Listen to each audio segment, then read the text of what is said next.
This week's scripture passage is from Exodus 14. Then the angel of God, who was going before the host of Israel, moved and went behind them, and the pillar of cloud moved from before them and stood behind them, coming between the host of Egypt and the host of Israel. And there was cloud and the darkness. And it lit up the night, without one coming near the other all night. Then Moses stretched out his hand over the sea, and the Lord drove the sea back by a strong east wind all night, and made the sea dry land, and the waters were divided.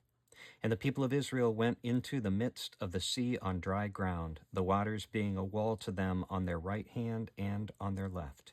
The Egyptians pursued and went in after them into the midst of the sea, all Pharaoh's horses, his chariots, and his horsemen.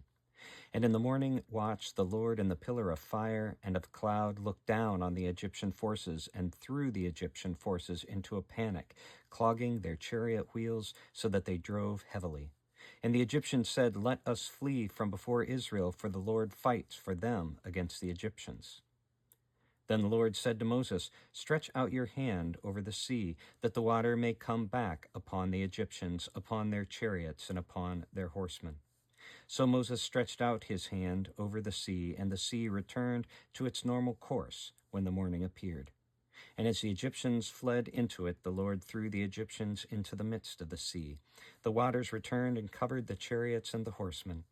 Of all the host of Pharaoh that had followed them into the sea, not one of them remained.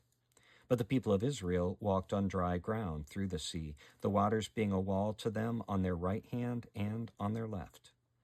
Thus the Lord saved Israel that day from the hands of the Egyptians. And Israel saw the Egyptians dead on the seashore. Israel saw the great power that the Lord used against the Egyptians, so the people feared the Lord, and they believed in the Lord and in his servant Moses.